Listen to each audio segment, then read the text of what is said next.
What is going on YouTube? Alright, so this is going to be a very special video because I have completed my first vintage baseball card set. So without further ado, I'm going to get right into it. The set that I decided to put together was the 1961 Topps set. And of course, look who's card number 2. When you think of 1961, who are you going to think of more than Roger Maris hitting his 61 home runs? And that's one of the reasons that I decided to put this set together. You know, growing up in New York, being a Yankee fan, you know, the 1961 Yankees, one of the greatest teams of all time, won the World Series that year. Obviously, the big home run race, the M&M boys, and Roger Maris reaching 61. So what I'm going to do is I'm just going to start flipping through these pages, talk to you guys a little bit how I came to collect this set, and, you know, just a little bit about the 1961 Topps set itself. So I started collecting this set back in May of 2016. And I started this set from scratch. You know, there's a lot of places where you can go and you can get a near complete set or 3/4 of a set. I wanted to start this from scratch. I literally bought this binder, bought the pages, and then started from card 1. One of the reasons I started from card 1 and just kept working my way up is it makes it a lot easier for you to track what cards you have and what cards you don't, especially when you start really getting really further into it. Ron Santo rookie, that's one of the big rookies in this set. You know, one of the reasons I chose this set also is because it's an affordable set to put together. There's no cards in here. There's no, you know, 52 Mantle. You know, there's none of those cards that are like, oh, I'll never be able to finish this set because I'll never be able to afford that card. This is, you know, an affordable set to put together. There's 587 cards in this set. And one of the innovative things about this set you'll notice is the leaders cards. You know, National League batting leaders, you know, home run leaders and such. So this was the first year that they issued the leaders cards, which is really cool.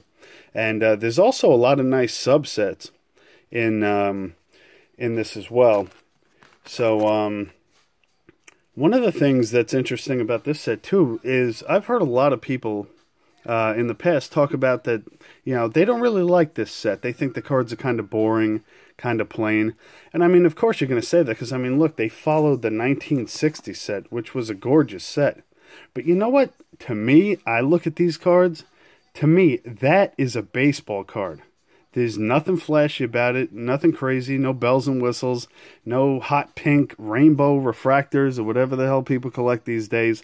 It's like, that to me, that is a baseball card. That is a baseball card to me.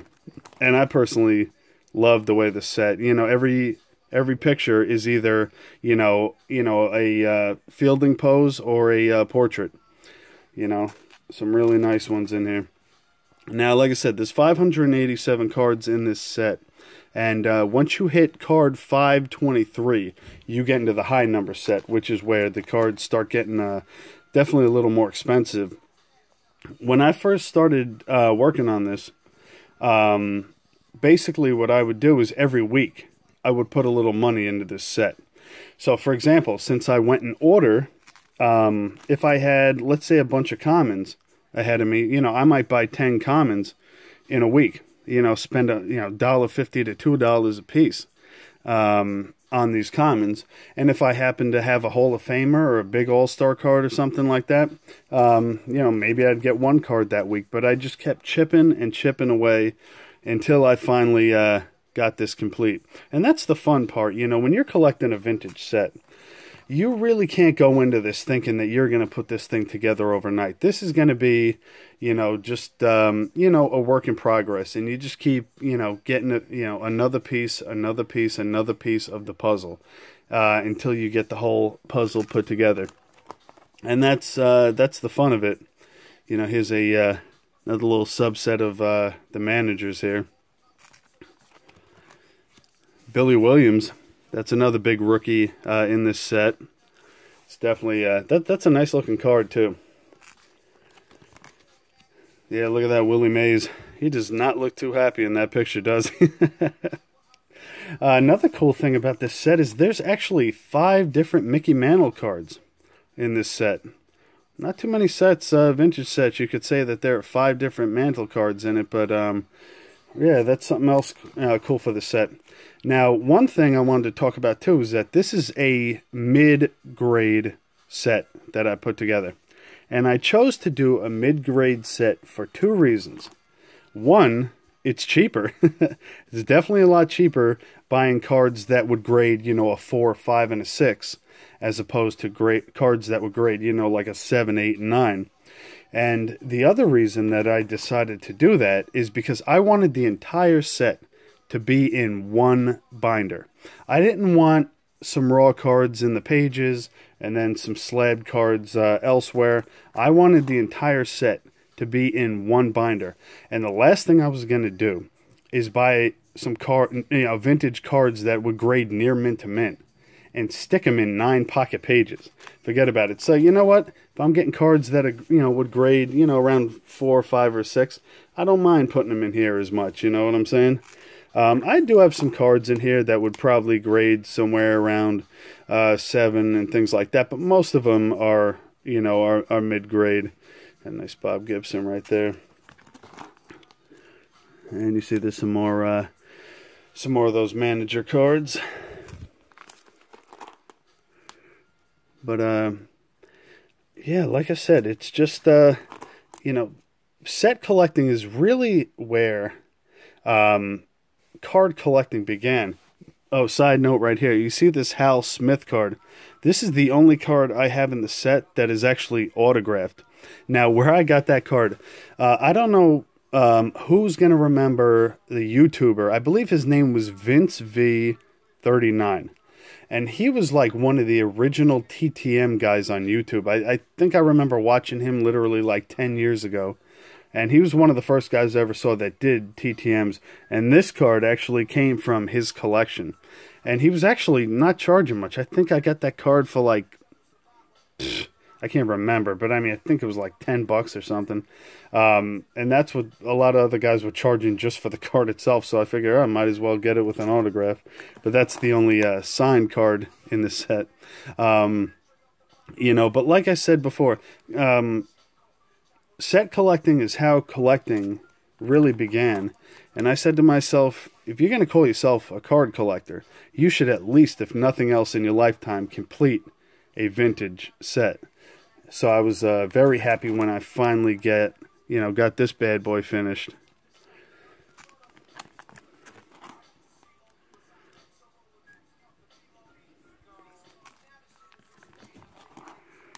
Yep, it's that Carl Yastrzemski second-year card, and that's the same portrait as his 1960 Topps rookie.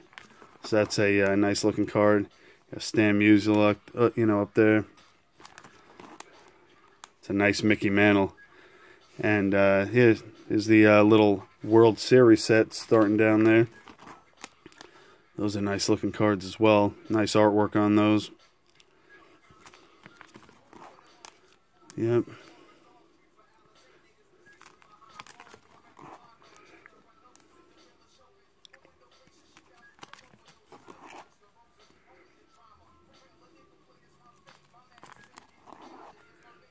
Nice Sandy Koufax up there. Nice Ernie Banks.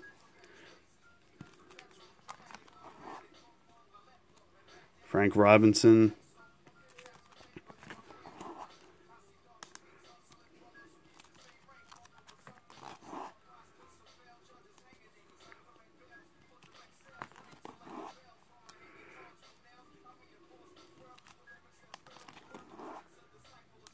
Nice Roberto Clemente up there.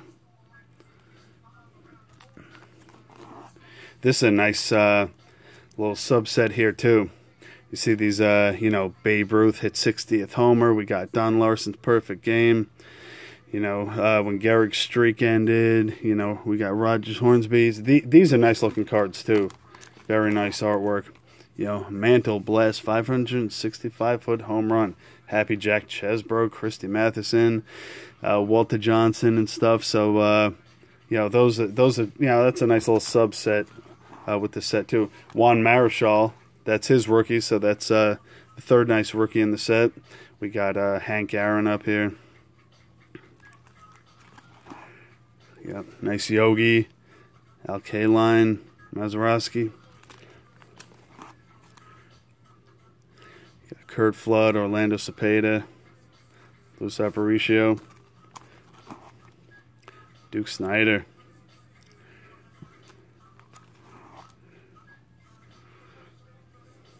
Early win.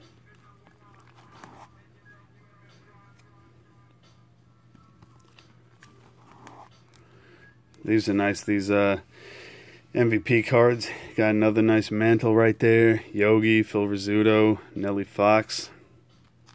These are nice. They got the National League in blue, American League in red. Another nice Roger Maris. You got Campy, Don Newcomb, Ernie Banks, Hank Aaron, Willie Mays. Beautiful.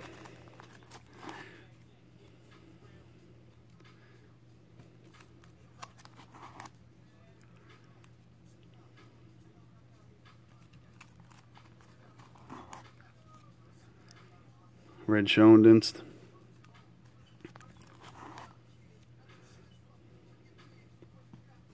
Willie McCovey.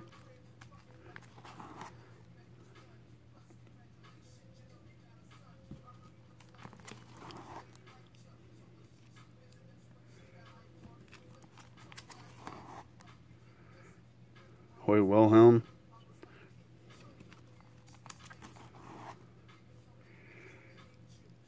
Yeah, we're into the, like I said, we're into the high number set. So it's funny, when I first started putting this together, you know, these cards were really cheap and I could get a lot. Once I hit that number 523 and I started getting into the high numbers, it slowed down real quick. Instead of getting like 10 commons a week, I'd maybe be getting 1 common.